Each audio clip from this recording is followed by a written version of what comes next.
I didn't know what I was supposed to feel watching License to Live. I kept waiting for some big swell of meaning, something loud to tell me, this is the moment, this is the lesson. But that never came. Just this boy, this grown boy, waking up into a life that forgot about him. 10 years gone, nobody waiting, just a man with guilt in his eyes, and a fish farm on land that used to mean something. And I guess I kept watching because I recognized something in that. How quiet second chances actually are. How lonely. Folks love to talk about starting over like it's freedom, like it's some wide open road. But this movie made it feel more like waking up in a house you don't recognize, wearing a name that doesn't fit, trying to hold on to people who already said goodbye. I wanted Yoshi to be okay. I wanted him to win, to make it. But maybe making it wasn't the point. Maybe the point was just trying slowly, awkwardly, without anyone clapping for you. Yoshi doesn't come back to a life. He comes back to an afterlife. That's what it feels like. Everyone around him has already made peace with his absence. They've packed up their love, said their goodbyes, and found new ways to keep breathing. His father, detached. His sister, headed somewhere else. His mother, the only one who talks to him like he still belongs here, tells him gently that he should live his own life. Which sounds good, until you realize he doesn't even know what that life is supposed to be. And that's the part that broke me. This wasn't some clean resurrection story. This was a boy chasing pieces of something that used to feel like home. And when he couldn't find it in the people around him, he tried to build it himself. The pony farm. God, that pony farm. It wasn't about horses. It wasn't even about business or dreams or proving anything. It was Yoshi trying to remake a memory, trying to build something that maybe, just maybe, would pull his family back to him. Something soft, something gentle, something that wouldn't leave. That little horse he kept protecting, like it was the last living thing that remembered who he used to be. That horse was him.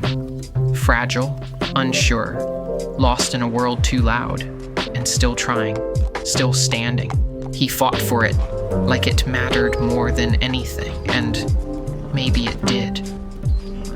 Because when no one fights for you, sometimes you need to fight for something else, just to remember what that feels like.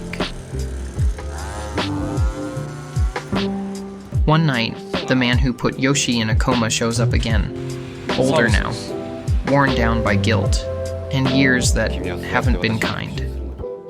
He sees the pony farm, the small milk bar, the quiet life Yoshi's been trying to piece together, and something in him snaps.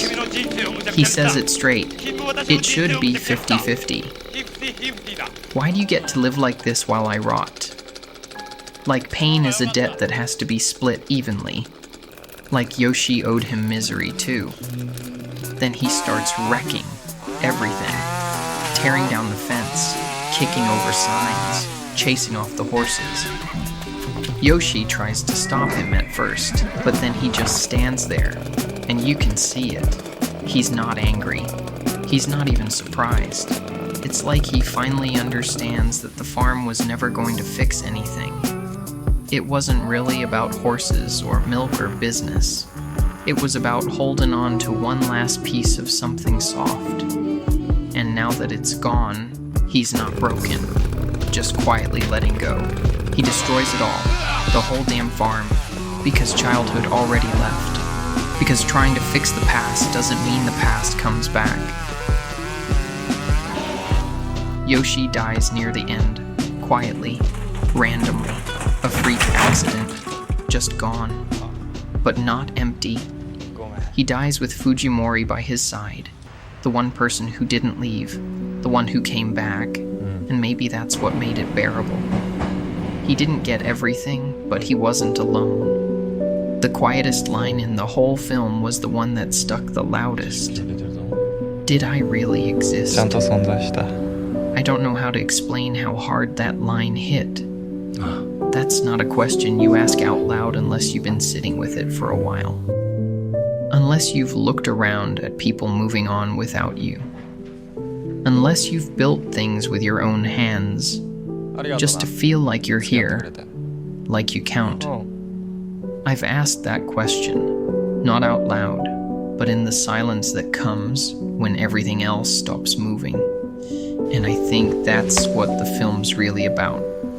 Not just second chances, but the ache of needing to matter after life forgets you. The family shows up for the funeral. Maybe out of love, maybe out of guilt, maybe both. And then they leave again. At the very end, after the funeral, Fujimori finds a picture of New York City tucked in with the things Yoshi left behind. No note, no caption. Just a city he'd never been to. A city his sister once said she might move to. A city that probably meant freedom, or distance, or something Yoshi couldn't quite name. He never said he wanted to go, never asked anyone to take him, but he kept that photo. Kept it like a question, like a wish, like a version of himself that might have existed in some other life. License to live doesn't give us closure. It doesn't hand out meaning with a bow on top. What it gives us is something smaller, something quieter. The fragments of a boy who tried. He didn't get everything, but he left enough behind to prove he was here. Fujimori walks away too, carrying Yoshi not in photos or tributes, but in memory. And sometimes that's the only proof we get, that we existed.